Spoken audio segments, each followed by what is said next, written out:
Y acá.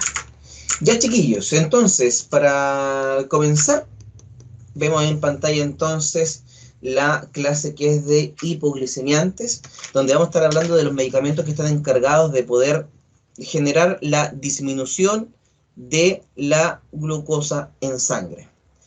Cuando hablamos de medicamentos hipoglicemiantes, por supuesto que hablamos de un grupo de medicamentos encargados para poder combatir la enfermedad que es la diabetes. Pero quiero que les quede muy claro. La diabetes mellitus no es el alza de la glicemia, sino que la diabetes mellitus es un trastorno heterogéneo, es decir, causado por múltiples causas, que se caracteriza por la hiperglicemia. Entonces, ¿qué quiere decir? Que cuando hablamos de diabetes mellitus, la hiperglicemia no es la causa, sino que la hiperglicemia es una consecuencia de la enfermedad. Y esta hiperglicemia, a su vez, genera otros problemas de salud. Pero les insisto, la diabetes mellitus no es el alza de glicemia, sino que el alza de glicemia es a consecuencia de esta patología. Y esta patología se va a definir como el déficit funcional por parte de insulina. Insisto, el déficit funcional de la insulina. ¿Y por qué digo déficit funcional? Para dejar muy en claro que puede ser la falta de insulina o bien un paciente que tenga una insulina en sangre en una cantidad normal, pero la insulina, aunque esté normal en nuestro cuerpo, no logra generar la función para la que está diseñada. Cuando una persona se diagnostica, por cierto, más detalles de la diabetes mellitus los vamos a conversar al segundo semestre cuando estemos en fisiopato, ya, porque les puedo comentar y confirmar de que efectivamente voy a realizar yo ese ramo el segundo semestre. ¿Cuándo se diagnostica una persona con diabetes? Cuando tiene una glicemia en ayuno, es decir, cuando tiene una glicemia después de tener 8 horas sin ingerir alimentos, mayor a 126 miligramos por decilitro. Esto quiere decir que vamos a tener sobre 126 miligramos de glucosa por cada decilitro de sangre. También se va a pesquisar la diabetes mellitus cuando a cualquier hora del día hay una glicemia mayor a 200 miligramos por decilitro y también de acuerdo al test de tolerancia oral a la glucosa. ¿Cuándo se diagnostica esto? A los pacientes se les toma un examen de sangre en un tiempo cero, se les pide al paciente que tomen 75 gramos de glucosa por vía oral y luego de media hora y luego a la hora se le toman exámenes de sangre para ver qué tanto pudo bajar la glicemia. Si la glicemia no bajó de 200 después de esta carga de glucosa, el paciente ya puede ser diagnosticado como diabético. Y ojo, por lo general, el que entrega el valor definitivo de, o mejor dicho, más que el valor, el que entrega el diagnóstico definitivo de la diabetes es este último, que es el TTOG o el test de tolerancia oral a la glucosa. Y como les comentaba recién, esta diabetes va a ser definida como la deficiencia funcional de insulina, que puede ser, insisto, la falta de cantidad o la falta de funcionamiento de la insulina. Y aquí aparecen entonces dos diferentes patologías, la diabetes 1 y la diabetes mellitus 2. ¿Cuál es la gran diferencia? Que en la diabetes mellitus del tipo 1 vemos la destrucción de la célula beta pancreática. Me parece que todos ustedes, no estoy seguro, me parece que todos ustedes pasaron conmigo en el ramo de fisiología, donde nos dimos cuenta que la célula beta del páncreas es la encargada de generar la insulina.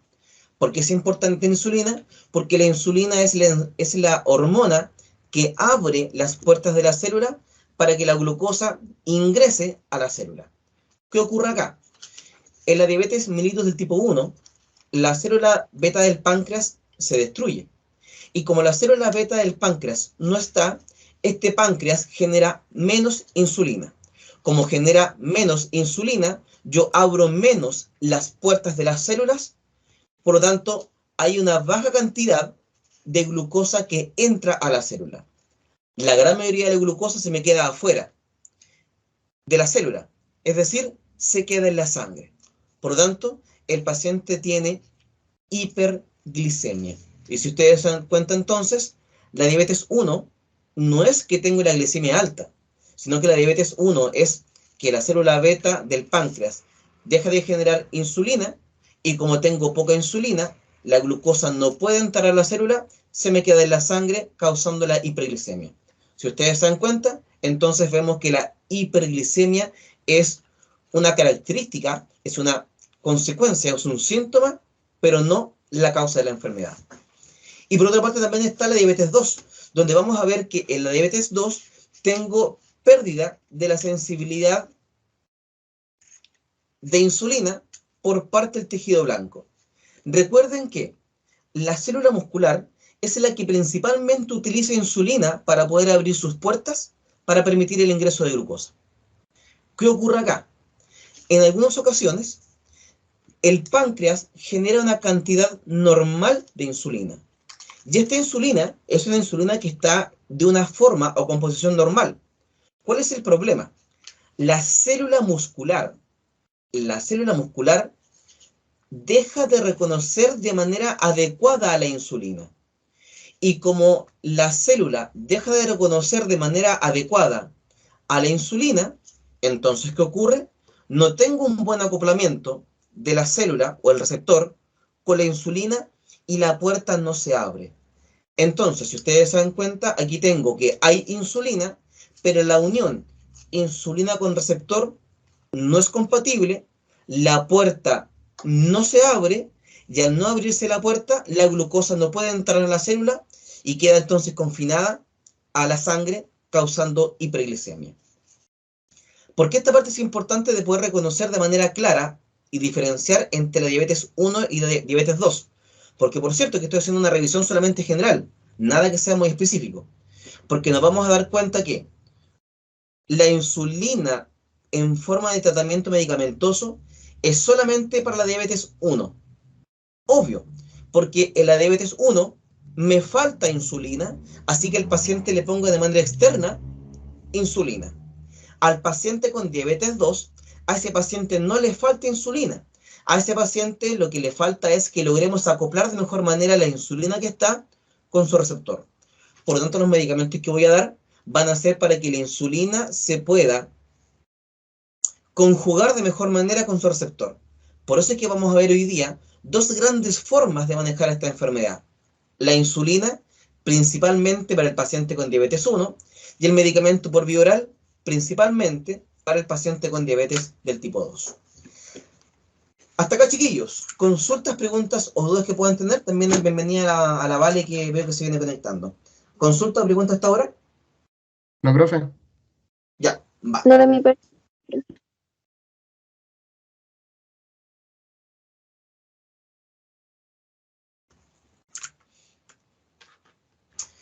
Ahora, cuando esta enfermedad se me descompensa, va a significar que va a haber mucha glucosa en sangre, lo que entonces puede causar complicaciones agudas, complicaciones ahora, en lo inmediato. La complicación inicial es la hiperglicemia. Y la hiperglicemia está caracterizada por la triple P. Polidipsia, que es tomar mucha agua, poliuria, que es orinar mucho, y polifagia, que es tener mucha hambre y estar permanentemente comiendo, ¿ya? Entonces, si tengo un paciente que está con mucha sed, desesperado por tomar agua, está orinando mucho, y es un paciente que tiene mucho apetito y quiere permanentemente comer, lo más probable es que tenga una hiperglicemia. ¿Por qué? Todo eso lo vamos a conversar al segundo semestre, pero les puedo comentar por lo menos que la polifagia se da porque el paciente quiere meter glucosa a la célula. Alguien me va a decir, oiga, profe, pero este paciente al tener hiperglicemia es porque tiene glucosa en el cuerpo. Sí, tiene glucosa en el cuerpo, pero la glucosa no está en la célula. La glucosa está quedándose fuera de la célula en la sangre. Y eso la célula no lo sabe. La célula no sabe que hay glucosa fuera disponible. Entonces la célula dice, por favor, mándenme alimento, y al paciente le da apetito. ¿Por qué? Porque esa célula cree que no hay glucosa, cuando en realidad sí está afuera, solo que no puede entrar. También una consecuencia puede ser la cetoacidosis diabética, que es una condición en que, como bien lo conversamos en la clase de fisiología, cuando nuestro organismo no tiene carbohidratos, glucosa, para poder funcionar, busca un camino alternativo para generar energía, que es la lipólisis, que es la energía que se va a sacar desde el ácido graso. ¿Cuál es el gran problema? El problema está que cuando se saca energía desde los ácidos grasos, se generan cuerpos cetónicos. Cuerpos cetónicos que son de carácter ácido y hacen que el paciente tenga un ambiente en su cuerpo de carácter ácido, haciendo que le cambie el pH. Y por supuesto, un pH alterado es un pH que no permite un adecuado metabolismo de los procesos metabólicos de mi cuerpo. Y finalmente está la condición llamada el coma hiperosmolar, que es finalmente que ustedes pueden conocer como el coma diabético. Porque por cierto, muchas veces la gente tiene una baja de azúcar, una hipoglicemia, y la gente dice, no, es que le dio un coma diabético. Para nada. La hipoglicemia se dio porque el paciente le bajó mucho la glicemia. El coma diabético es cuando el paciente se le subió en extremo la glicemia. Les puedo comentar que una vez, cuando yo trabajaba en el SAMU, en esos tiempos maravillosos del SAMU, me tocó ir a ver a un paciente que yo le tomé un hemogluco, un paciente que llevaba 3 días con polidipsia, poliuria y polifagia, así que desde la esquina se cachaba que era un paciente con una hiperglicemia, tuvo un compromiso de conciencia, así que tenía todas las ventas de ser como hiperosmolar.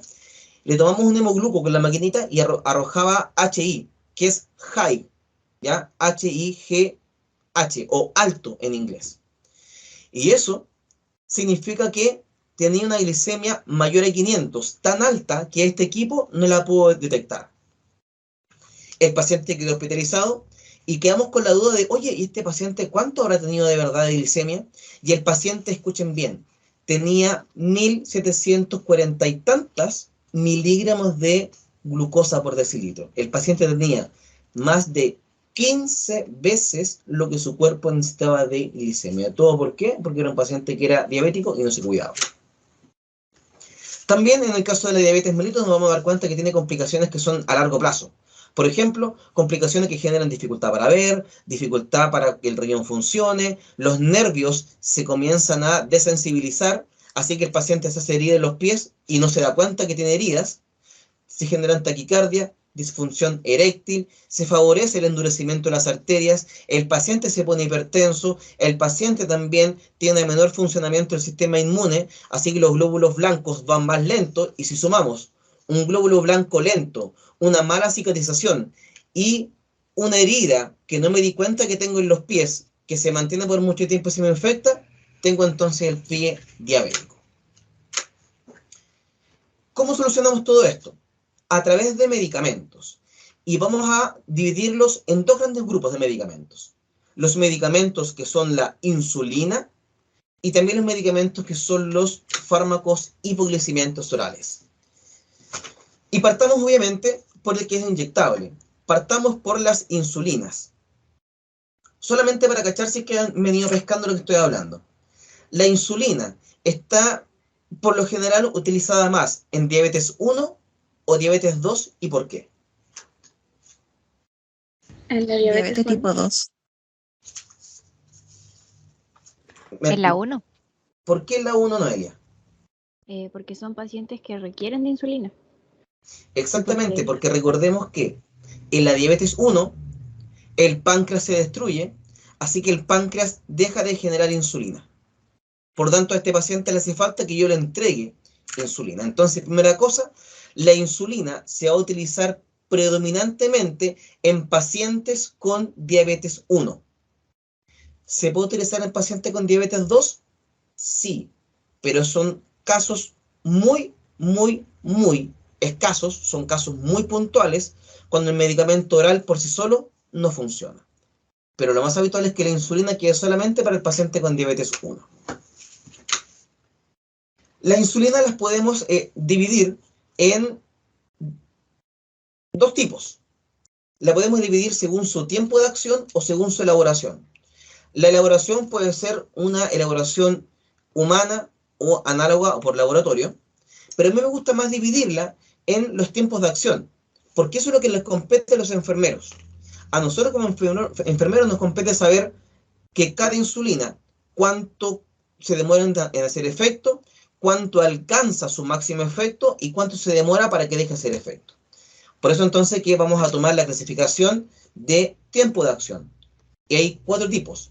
Las insulinas ultra rápidas, las regulares o rápidas, las intermedias y las de uso prolongado. Y este esquema que se ve acá, se ve caótico, pero piérdele el miedo. ¿Por qué? Vamos viendo de qué se trata esto.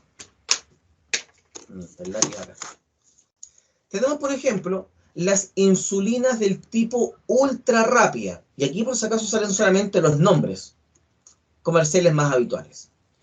Y la insulina ultra rápida se llama ultra rápida porque comienza a hacer efecto entre los 10 y 15 minutos después de haber sido administrada. Tiene un pic de 1 a 2 horas y una duración total de 3 a 5 horas. ¿Qué pasa con la insulina rápida o regular? Tiene un inicio de acción a los 30 minutos, un pic a las 2 a 4 horas y una duración total de 6 horas.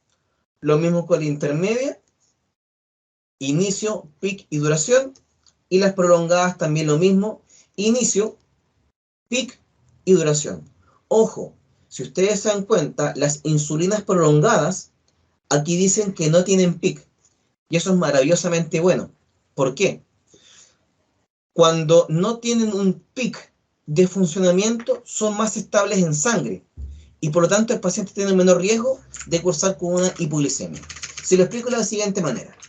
Permítanme crear una PPT extra.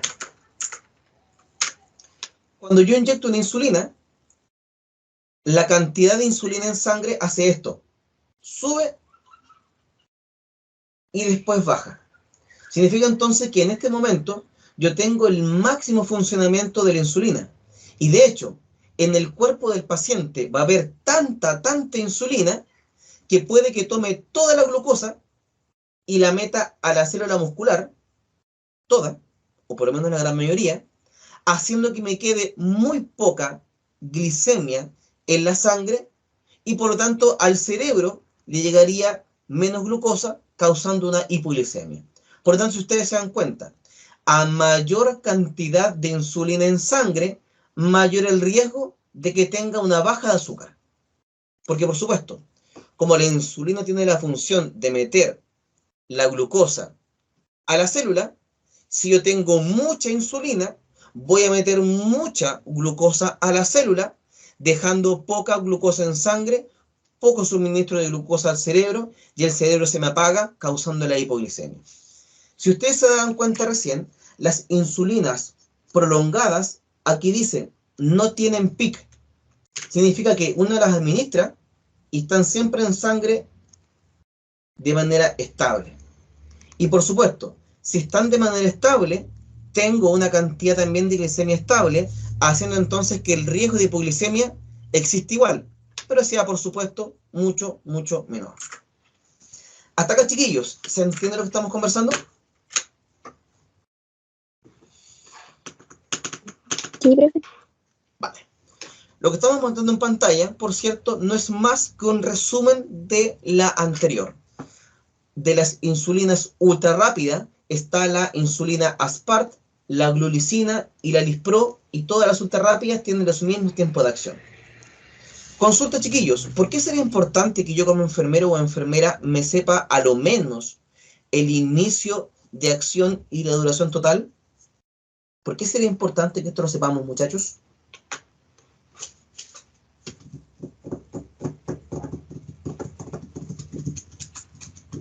Para dejarlo registrado y si hay cambio de turno, no va a provocar una sobredosis, por así decirlo. Eso te lo podría aceptar, pero si te pregunto por cualquier medicamento, va a ser la misma respuesta. Por lo tanto, Profe. es una respuesta, no está mala, pero tampoco es la precisa. Te escucho. Profe, puede ser porque durante ese tiempo, o sea, si dejamos pasar ese tiempo, el paciente puede que coma algo, cosas así, y vuelva a tener la misma cantidad, vuelva a subir su glucosa. Y como ya sabemos que tiene como ese inicio, o sea, que está como, ahí me enredé, pero si por ejemplo a un paciente lo tenemos mal, como con glucosa, le inyectamos como algo rápido, quizá le baje de forma rápida. Y así Ya, también sabemos cómo las cosas van a funcionar después de que se vaya. Exactamente, tal como dice su compañera, tratando de ordenar un poquito ahí lo que nos comentaba, es importante que manejemos los tiempos porque necesito saber cómo son los tiempos para ver cómo están las otras terapias complementarias. Porque si tengo una insulina que dura mucho tiempo, va a estar mucho tiempo el proceso de descenso de glucosa en sangre. Así que si yo lo mando para la casa y no le digo, coma, tiene que llegar a su casa y tiene que llegar a comer. Porque usted llega a su casa y no come, la insulina me baja la glicemia, el no comer me mantiene la glicemia baja y el paciente entonces tendría una hipoglicemia. Chiquillos, denme un segundo que me están llamando. No es que yo tenga un solo tipo de tratamiento de insulina para un paciente con diabetes, sino que muchas veces yo puedo ir combinando según el tipo de paciente. Por ejemplo, si tengo un paciente que tiene una glicemia controlada, lo más probable es que yo al paciente le ofrezca la posibilidad de el NPH o la insulina NPH, que es de intermedia, que tiene una duración de 12 horas. Entonces, este paciente le voy a dejar dos dosis, una en la mañana y una en la noche, porque más o menos duran 12 horas. Si tengo un paciente que tiene una glicemia que es estable y es un paciente que tiene, digamos, un buen ingreso económico y puede ponérsela que es prolongada porque es más carita, que dura 24 horas, impecable. Pero ¿qué ocurre cuando tengo un paciente que tiene glicemias muy altas? A veces lo que se hace es que se le dice al paciente que se pinche cada 12 horas la NPH y se pinche antes de cada comida con insulina ultra rápida para evitar una hiperglicemia después de cada alimentación. Por lo tanto, no es que hay una sola receta mágica, sino que lo que vamos a estar haciendo es adecuar el tratamiento insulínico según sea la necesidad de cada paciente. La otra cosa también que es importante respecto a los tiempos de acción tienen que ver de en qué momento lo controlo. Por lo general, por ejemplo, la insulina cristalina es una insulina muy utilizada en los servicios de urgencia, porque permite que el paciente te baje la glicemia de manera más o menos rápida. Pero, si yo quiero bajarle la glicemia al paciente, ¿qué debo hacer? Debo tomar la glicemia antes de la insulina y tengo que tomarla después, porque tengo que medir en cuánto quedó. ¿Y en cuánto rato yo tengo que hacer la medición? Por ejemplo, si tengo un paciente con hiperglicemia y le pongo insulina cristalina, no saco nada con controlarlo a los 15 minutos. ¿Por qué? Porque esta insulina recién comienza a hacer efecto a la media hora. De hecho, tomarla a la media hora sigue siendo rápido, porque esta insulina está recién haciendo efecto. Entonces, por ejemplo, ¿qué ocurriría?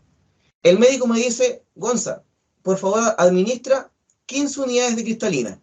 Voy y le pongo al paciente 15 de cristalina. Espero 10 minutos y le digo, ¿sabe qué, doctor? Al paciente no le bajó la glicemia. La sigue teniendo en 400. El médico me va a decir, ya, ok, entonces ponle 15 más. A este paciente le he puesto 30 unidades de insulina. Entonces, después, este paciente a la hora me hace un cuadro de hipoglicemia. ¿Por qué? Porque le puse un exceso de insulina a este paciente. Le puse un exceso de insulina haciendo que bajara no hasta un punto normal, sino que bajara a un punto peligroso donde ya no tengo glucosa que ofrecerle al cerebro. ¿Y por qué fue eso? Porque yo no esperé el tiempo suficiente para hacer el control. De ahí entonces la importancia de poder conocer los tiempos de acción de insulina, tanto de la ultra rápida, de la rápida, de intermedia y la prolongada. Lo que se ve acá en pantalla es exactamente lo mismo que está en la diapo anterior, solamente que esta vez llevado hacia un gráfico. ¿Se acuerdan recién cuando yo les comentaba que las insulinas ultra rápida, rápida e intermedia son insulinas que tienen un pic y después un descenso muy rápido? Fíjense qué ocurre con la prolongada. Es una cantidad de medicamentos que queda en sangre de manera estable. Así que este paciente tiene igualmente riesgo de hipoglicemia, pero mucho, mucho menor. ¿Cuál es el gran problema? El precio. Este tipo de insulinas vale aproximadamente cerca de, probablemente unas 10 veces más cara de lo que vale la intermedia, que es la NPH. Y una vez, yo durante un tiempo trabajé en una empresa que justamente se encargaba de poder educar a los pacientes que estaban comenzando con insulina, porque hay que educar a los pacientes que están empezando, por todas las consideraciones que hay que tener. Y una vez fui a una charla, y en esa charla hay una persona que comentó de que habían insulinas que tienen incluso una semana de duración en sangre, permitiendo que el paciente se inyecte una vez a la semana. También en algunos casos se puede ver que hay algunos pacientes que tienen una insulina que es intranasal, que se administra casi como si fuera de estos medicamentos intranasal o estos inhaladores nasales, tal cual. Pero por supuesto, ya hablamos de un tipo de tratamiento que sería mucho, mucho más elevado.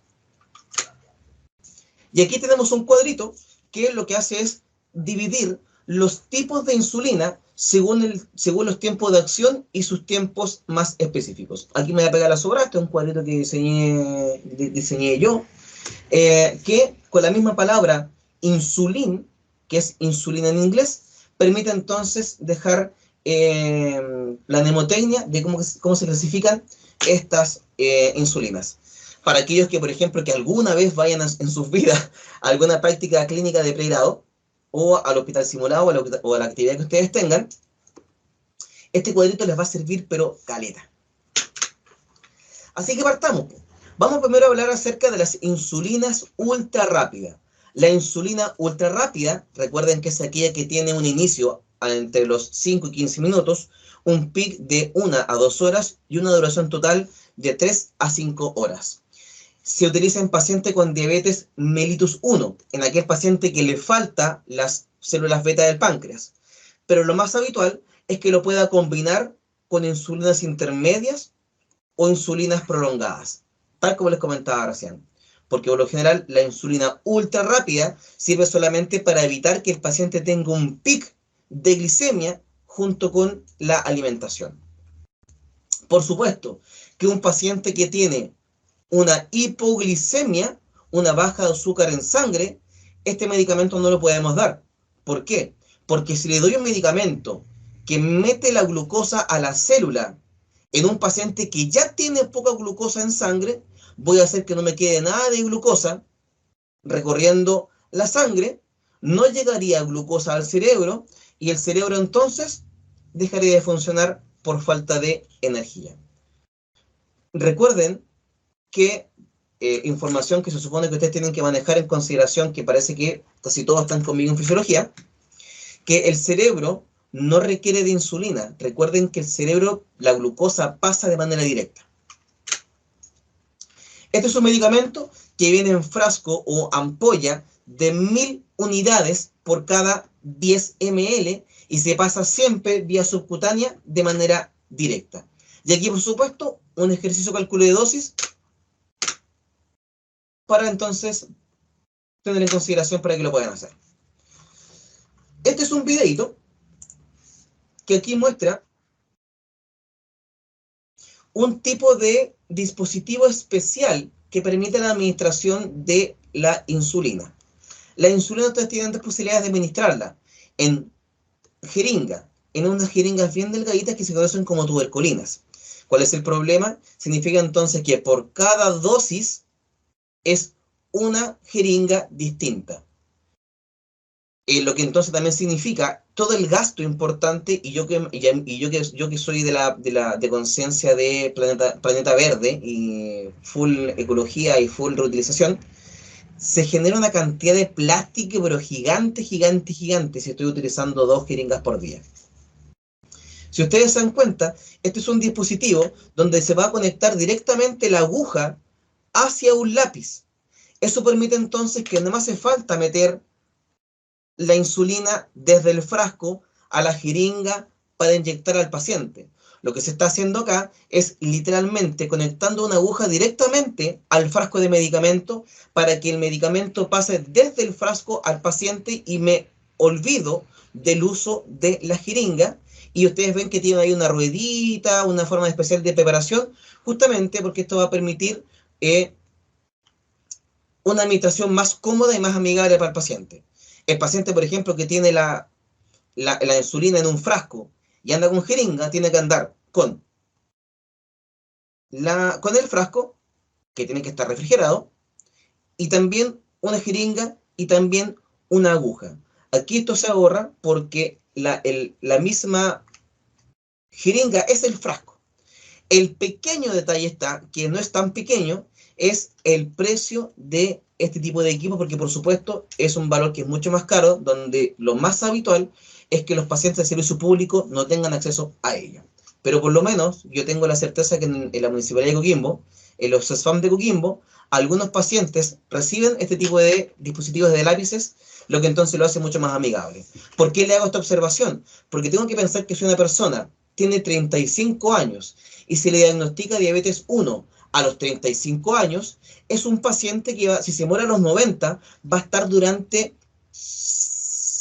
45 años en su vida pinchándose a lo menos 2 veces al día. Saquen cuenta ustedes lo molesto que va a tener que ser pincharse durante 45 años de su vida a lo menos 2 veces al día. Entonces también hay que pensar en lo emocional y en la comodidad del paciente, que es parte de la función de enfermería. También tenemos otro tipo de insulina, que es la insulina rápida. Aquí vamos a encontrar que puede ser conocida como la Actirap, Humalina regular o la Actirapid Inolet, que son los nombres comerciales. Aquí abajito ustedes van a encontrar también sus respectivos tiempos de acción. Y ojo, que a esta insulina rápida también se le conoce como insulina cristalina. ¿Por qué? Porque es una insulina que es cristalina. Es un líquido transparente, muy acuoso. Incluso de repente uno lo ve a contraluz y si tengo la ampolla llena o el frasco lleno, pareciera que está vacío porque es tan transparente y tan cristalino que no se ve. Este tipo de medicamento se utiliza para pacientes, por supuesto, con diabetes mellitus descompensada, pero también pacientes con cetocidosis, que era el paciente que tiene una glicemia muy, muy alta, donde su cuerpo se pone más ácido, y también para pacientes con el estado o el coma hiperosmolar. También, por cierto, se va a utilizar para el paciente con hiperpotasemia moderada a severa. ¿Alguien me podría indicar por qué puedo utilizar insulina para el paciente con hiperpotasemia? Esto espero que me la puedan responder algunos chiquillos que hayan pasado por el ramo de fisio. De hecho, hubo un caso de ABP del ramo de fisio que más o menos apuntaba a lo mismo. Creo que era porque activaba la bomba sodio y potasio, la Noelia, TPS. sequísima, sequísima. ¿Por qué? Porque la insulina, además de permitir el ingreso de la glucosa a la célula, también se encarga de poder activar la bomba sodio-potasio TPasa. Por tanto, la insulina, ¿qué va a hacer? La insulina te va a te va a activar esta bomba, permitiendo que el potasio pueda entrar al interior de la célula. Pero tengo un problema. Si a este paciente le pongo insulina, claro, voy a corregir el potasio, pero también le voy a bajar mucho la glicemia. ¿Qué podría hacer yo para poder al paciente darle esta insulina para corregir el potasio y cómo evito que el paciente evolucione o avance a una hipoglicemia?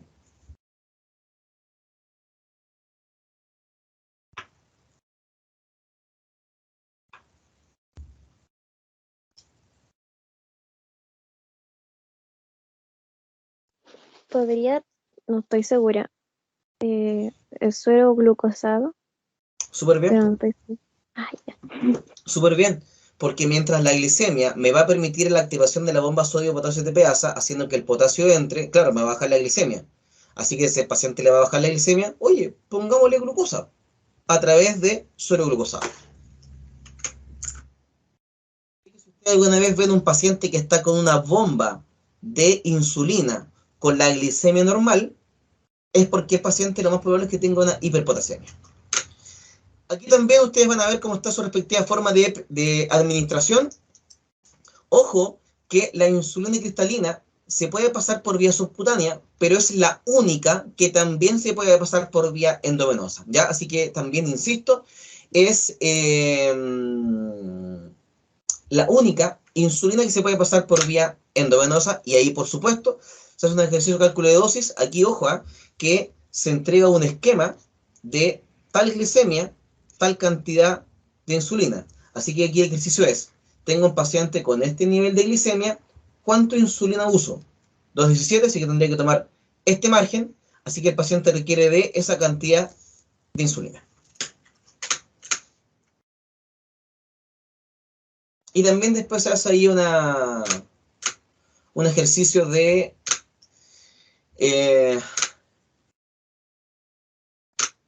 insulina a través de infusión y después también para insulina con un paciente con hiperpotasemia. De todo. Luego viene la insulina NPH. La insulina NPH también es conocida como la Insulatard, Humulina, Insulatard, Flexpen. Todo va a depender del dispositivo en que viene presentado.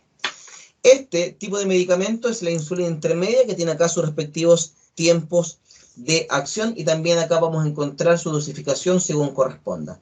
Ojo, que la cantidad de insulina que yo voy a dar es de 0,5 a 1 unidad por kilo de peso del paciente, pero yo lo puedo ajustar.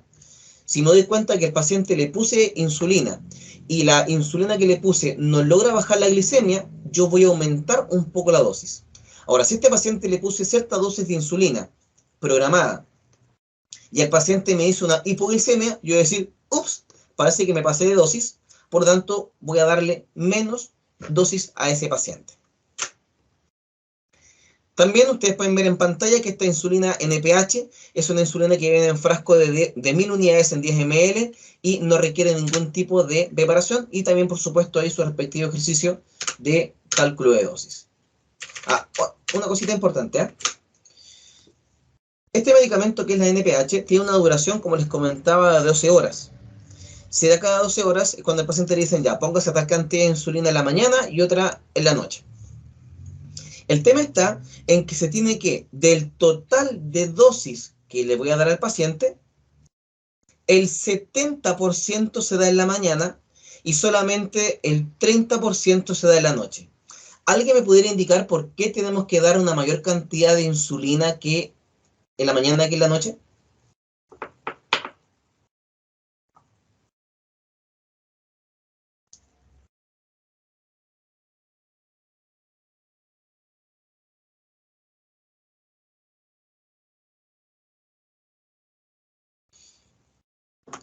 ¿Alguien podría indicar por qué podría estar ocurriendo esto?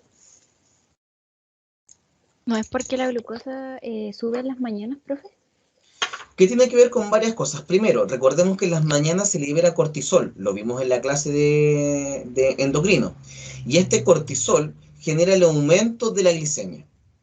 Además, también durante el día uno va comiendo, entonces como uno va comiendo también te va aumentando la glicemia. ¿Qué ocurre en la noche? En la noche hay menos cortisol, así que hay menos liberación de glucosa, y al mismo tiempo, uno como está durmiendo, uno no come. Por lo tanto, por eso es que la mayoría de las dosis que voy a entregar al paciente por día, casi el 70% va en la mañana y solamente un 30% va en la noche. Y luego tenemos las insulinas prolongadas, aquellas que pueden tener una duración de 24 horas incluso. De hecho, ojo, hay una insulina que es la insulina degludec, que es la que estamos viendo acá, que su nombre comercial es Tresiba, dura hasta 42 horas en sangre. Por lo tanto, una persona se tiene que pinchar a las 6, se olvidó y se pinchó a las 10 de la noche, tampoco hay tanto problema. Utilizada para pacientes con diabetes mellitus del tipo 1, pero también para pacientes con diabetes mellitus del tipo 2. También, por supuesto, como cualquier otra insulina, no se la damos a alguien que tiene una hipoglicemia y es un tipo de medicamento que viene de manera inyectable, pero ojo, viene con un dispositivo FlexTouch. El dispositivo FlexTouch es un dispositivo que es un lápiz, igual que les mostraba recién, que solamente uno cambia la aguja nomás, sin tener que estar teniendo por separado frasco y jeringa. Que se está viendo acá.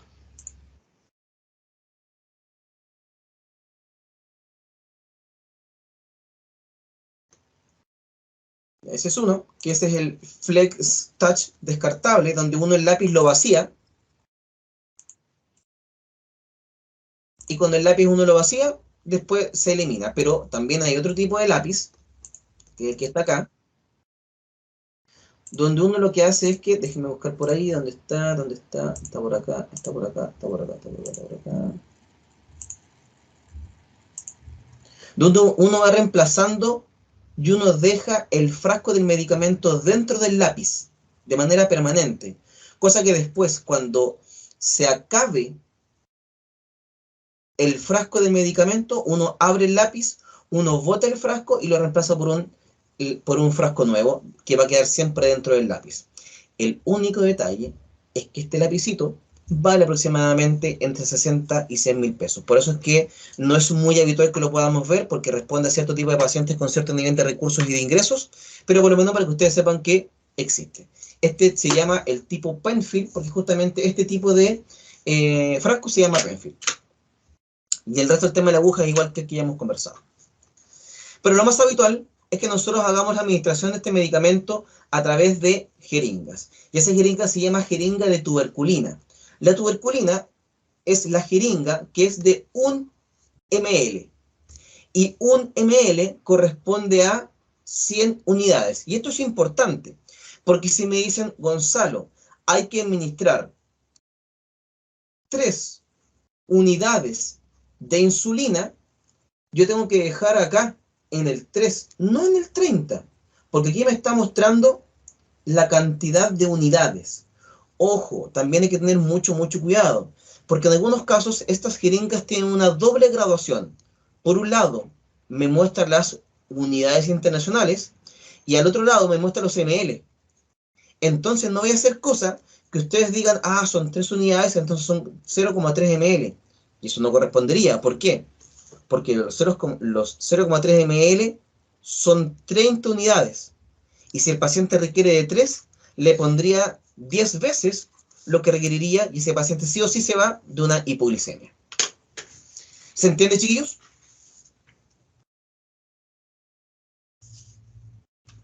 Sí, profe. Vale. Ahora, el tema está en que hay un efecto secundario muy habitual con el uso de medicamentos que son las insulinas, que son las hipoglicemias. Y la hipoglicemia se caracteriza porque tengo, primero, que metí mucha glucosa dentro de las células musculares, quedó poca glucosa a nivel de la sangre, haciendo que al cerebro le llegue poca glucosa, entonces el cerebro reclama a través de la neuroglucopenia. Neurona, glucosa, peña de falta, a un cerebro que le falta glucosa.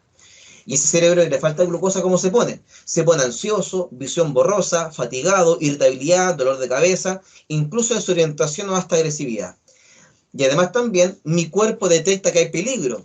Se activa el simpático, y como se activa el simpático, se contraen los vasos sanguíneos, causando palidez, sudoración e incluso también temblor a nivel muscular.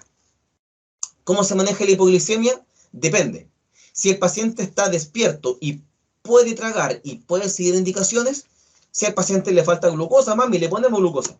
Porque por supuesto, si le pongo mucha insulina, le va a bajar mucho la glucosa. ¿Y cómo la voy a corregir? Si está despierto y puede tragar con glucosa por vía oral. ¿Cómo le paso glucosa por vía oral si está en la casa? Un vasito de agua tibia, unas 6 cucharadas soperas de azúcar, lo revuelven bien y a tomar con bombilla. ¿Por qué con bombilla? Para evitar que se vaya a ahogar, porque es un paciente que podría estar un poco desorientado, un poquito agresivo. ¿Y por qué agua tibia? Para que se pueda diluir de mejor manera la glucosa. Alguien me va a decir, pero profesor, 6 cucharadas soperas de glucosa. Sí, porque al paciente lo que le pasa es que le está faltando azúcar en su cuerpo. El equilibrio lo perdimos. Ahora, pero para el otro lado. Y si no tengo azúcar en la casa, ¿qué hago? Un par de cucharadas de manjar, un par de cucharadas de mermelada, un vaso de bebida, cualquier cosa que tenga glucosa. Y si el paciente está inconsciente o el paciente se puede ahogar si es que algo provoca, entonces se administra solución glucosada a través de una vía endovenosa. ¿Cuánta glucosa voy a entregar? De 0,5 a 1 gramo de glucosa por kilo de peso. Esto es importante, ¿por qué? Porque yo me voy a encontrar con suero glucosado al 5%, suero glucosado al 10%, suero glucosado al 30%. ¿Y cómo sé cuánta cantidad de glucosa entregar? Con el cálculo que alguna vez les enseñé, a través de sacar los porcentajes de una solución. Porque, por supuesto, si un paciente requiere, por inventar algo, de 30 gramos de glucosa, la cantidad de 30 gramos de glucosa va a ser distinto en el volumen si tengo un suero de 5%, 10% o 30%. Y ahí la importancia de poder saber sacar esta cuenta. Hasta acá, chiquillos, ¿consultas o preguntas?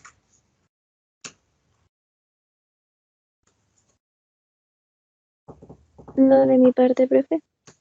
Vale. ¿No, profe? Vale, también hay bienvenido al Dylan, que también se nos incorporó ahora. Pero también tenemos otra forma de poder manejar la hipoglicemia, otra manera de poder manejar este proceso de la sobredosis de insulina, por así decirlo, que es el uso del glucagón. Alguien me dice, oye, profesor, ¿el glucagón? Ah, yo me acuerdo. El glucagón era esta hormona generada desde la célula alfa del páncreas que ayudaba a que la glicemia saliera de los músculos y pasara desde el glucógeno a glucosa. Es lo mismo. Vamos a dar este medicamento en forma intramuscular o subcutánea que viene en jeringas precargadas. Por tanto, dentro de este frasco voy a encontrar que está la hormona que va a ayudar a que la glucosa salga de los músculos, se devuelva a la sangre para que me quede glucosa en la sangre y llegue al cerebro. ¿Cómo se hace? Acá está el medicamento, uno simplemente saca la tapita, mete la aguja dentro del frasco, meto el líquido de la jeringa en el frasco, lo agito, lo devuelvo y lo inyecto vía intramuscular o vía subcutánea. Pero ojo, es requete contra importante que ustedes estén seguros que es una hipoglicemia. ¿Por qué? Porque hipoglicemia e hiperglicemia en síntomas visuales son muy parecidos. Recuerdo una vez un caso donde hubo una paciente que le dio una crisis de pánico. A la paciente le dio crisis de pánico y la mamá se asustó. Y esta era una paciente que era diabética. Entonces, ¿qué ocurrió? La mamá pensó que era una baja de azúcar. Pescó este medicamento y le puso el medicamento a la hija, sin primero haberse percatado de haber tomado la glicemia. Porque si hubiera tomado la glicemia, se hubiera dado cuenta que estaba normal y que no era una baja de azúcar. Pero como la mamá no tuvo esa prevención, no tuvo esa precaución, le puso el glucagón y ¿qué pasó? Tuvimos que llevar a la paciente igual al hospital, pero porque tenía una glicemia de 500. ¿Por qué? Porque la paciente, antes de recibir el medicamento, estaba normal, con glucosa de 120. Pero le puso el medicamento, así que ese medicamento, que es el glucagón, sacó toda la glucosa, todo el glucógeno de los músculos, lo convirtió en glucosa, quedó en sangre y la paciente quedó con una hiperglicemia. Aquí en este caso, en ninguna situación o de ninguna forma yo quiero echarle la culpa a la mamá, sino que uno lo que debería hacer es darse cuenta la importancia que tiene la educación de enfermería. Chiquillos, ¿qué hubiese pasado si la señora hubiese sido adecuadamente educada en relación al uso del medicamento? ¿Qué creen ustedes? ¿No le hubiera dado hiperglicemia? Por supuesto, porque si yo le digo a la madre, sabe que este medicamento usted lo puede dar, es súper bueno, no tenga miedo, pero primero tome la glicemia. Porque la señora, como no tomó la glicemia, nunca se enteró que la glicemia estaba originalmente normal. Hay algunos tipos de consecuencias por el uso de tanta inyección, pero tiene que ver con el procedimiento de pinchazo, no con el tema de la insulina, que es la lipohipoatrofia, donde las células grasas como que se hunden y se forman como una especie de depresiones en la piel, o la lipohipertrofia, donde crece la célula grasa y queda entonces de esa forma. Eso cuando ocurre cuando las personas reutilizan las agujas, se pinchan de mala forma, se pinchan de manera desregulada, de manera no controlada, no se preocupan por la piel, etcétera, etcétera, etcétera. Esto es principalmente más por el procedimiento de la punción, más que por el uso de la insulina. Ahora, una vez que nosotros hemos conversado acerca de todo lo que significa el mundo de los medicamentos que son las insulinas, también, ojo, vamos a hablar de medicamentos utilizados para bajar la glicemia, que también son inyectables, pero que no es insulina. Y ese es un medicamento llamado la liraglutida, que están ahora considerados dentro de un grupo que está en desarrollo. De hecho, de verdad es súper nuevo. De hecho, por lo menos, el medicamento Saxenda y Victoza es un medicamento que llegó a Chile hace como 6 años más o menos, y a Coquimbo Serena llegó hace como 3 años, así que de verdad que es un medicamento que es muy nuevo. Este medicamento es de la familia de los análogos de la GLP-1, ¿ya? Son medicamentos análogos de la GLP-1. Y este tipo de medicamento lo que hace es permitir que se pueda favorecer la producción de insulina por parte del páncreas. Insisto, la liraglutida es un medicamento de la familia de los análogos de la GLP-1, que es un tipo de medicamento que estimula la producción de insulina por parte del páncreas. Entonces el páncreas va a liberar una mayor cantidad de insulina, haciendo entonces que el paciente tenga, digamos que, una mayor cantidad de insulina natural por parte de su organismo. Ojo, que este medicamento viene en 2 presentaciones, en Victoza y Saxenda. ¿Cuál es la diferencia? La Victoza es un tipo de medicamento que estimula digamos, en una cantidad importante la secreción de insulina por parte del páncreas. Y el Saxenda genera una menor secreción de insulina por parte del páncreas. De hecho, este es un medicamento que también se descubrió que tiene un efecto off-label. Off-label. ¿Qué significa off-label? Off-label significa que se descubrió algo bueno que hace el medicamento y que no estaba en los planes. Digamos que fue un chiripazo. Por ejemplo, el Viagra es un medicamento off-label. El Viagra fue un medicamento que se generó a partir del para poder corregir la hipertensión pulmonar. Pero los pacientes se logró observar que había una mantención de la erección por mucho más tiempo. Y es así como este medicamento que es el Viagra se hace conocido. Más para favorecer la vasodilatación del pene, lo que entonces mantiene la erección por más tiempo, aunque fue primero generado y fabricado para la hipertensión pulmonar. La liraglutida, algo más o menos similar. Es un medicamento que se generó para poder permitir un mejor metabolismo de los carbohidratos, porque permite una mayor liberación de glucosa, pero se dieron cuenta que era un medicamento que era capaz de inhibir el apetito de manera importante. ¿Por qué? Porque genera un tipo de enzima que genera la sensación de saciedad en el cerebro. Entonces el cerebro cree que uno está lleno. ¿Qué es lo bueno de eso? Que el paciente comienza a bajar de peso de manera bastante lenta. A diferencia de los medicamentos como por ejemplo puede ser siempre hay un medicamento que se me olvida. Un medicamento que es súper conocido para bajar de peso. Que es un psicoestimulante. Se me fue la palabra este medicamento. Me parece que alguna vez se los comenté en farmacología. No es esta línea. Es, incluso que es un medicamento en algunos países está prohibido. Fármaco para bajar de peso. ¿No? Profe, no es ¿Mm? FINAP. No, es otro. La fentermina, ¿me acordé? No me acordé, sino que lo vi acá. La fentermina, que es un tipo de medicamento que es un psicoestimulante, lo que hace que entonces que el metabolismo del cuerpo vaya más lento, entonces la gente se pone rabiosa, algunos se ponen agresivos, hay una afectación de la salud mental, y después cuando uno le quita ese medicamento les viene el efecto de rebote, así que sube más de peso. Con este medicamento que es la liraglutida, por lo general no tienen un rebote. ¿Y por qué no tienen rebote? Porque el paciente como baja de peso no porque metaboliza más rápido, sino que simplemente porque come menos. Entonces, como come menos, el estómago se hace más pequeñito. Así que después cuando este medicamento lo dejan y quieren comer, igual no van a poder comer porque la guatita ya está más chica. Es una especie de, digamos, casi como si fuera una operación de un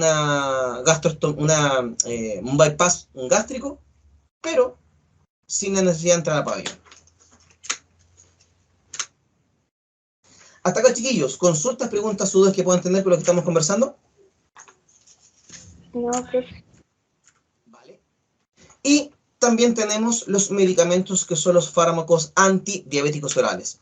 Como les comentaba en un comienzo, este tipo de medicamentos están por lo general indicados para pacientes que están cursando con diabetes 2. Aquellos pacientes donde sí se puede observar que el páncreas genera insulina, pero que hay una incompatibilidad entre la insulina y su respectivo receptor. Lo bueno está es que como son medicamentos orales podemos avanzar mucho, mucho más rápido. Están primero la subdivisión por grupos. Están las sulfonilureas, las glinidinas, las biguanidas, las glitazonas y los inhibidores de la alfa-glucosidasa. Vamos primero con ellos y nos vamos a dar cuenta que a través de este esquema se hace mucho más fácil poder comprender cómo funciona cada uno de ellos. Por ejemplo, en el caso de la sulfonilureas, el principal representante es la glibenclamida, probablemente algún medicamento que para ustedes pueda ser un poquito más oreja para algunos, que es un medicamento que promueve la liberación de insulina a largo plazo.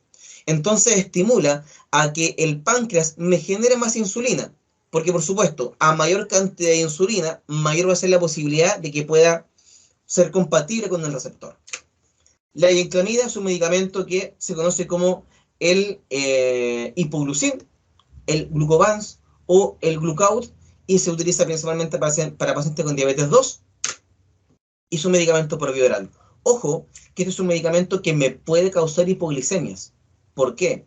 Porque como es un medicamento que libera más insulina, puede que yo libere mucha insulina, meta mucha glucosa dentro de la célula, haciendo que me quede poca glucosa en sangre, poca glucosa que llega al cerebro, lo que entonces causa la hipoglicemia.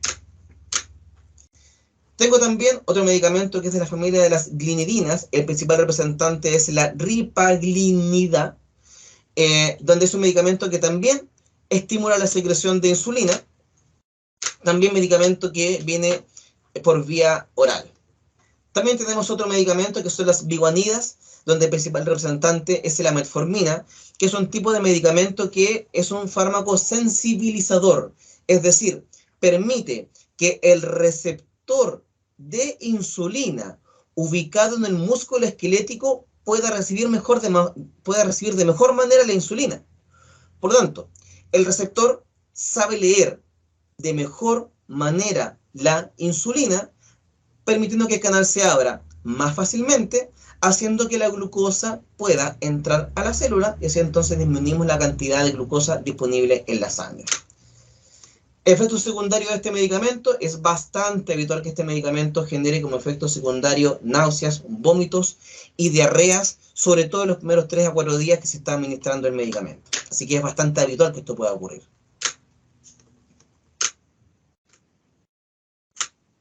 Ahí también te guío un pequeño videito para que ustedes lo puedan ver después en su tranquilidad del estudio personal. Tenemos también otro medicamento que es la pioglitazona, que es parte de la familia de las glitazonas. También un medicamento sensibilizador. ¿Por qué? Porque permite que la insulina se relacione de mejor manera con el receptor a nivel celular, haciendo entonces que la glucosa pueda pasar más fácilmente a la célula.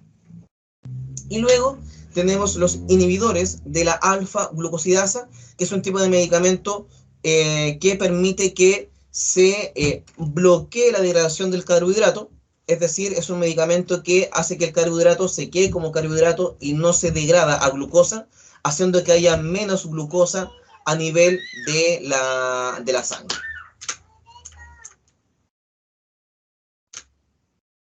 Y también, por supuesto, es un medicamento que viene en forma de comprimido, así que es un medicamento por vía oral.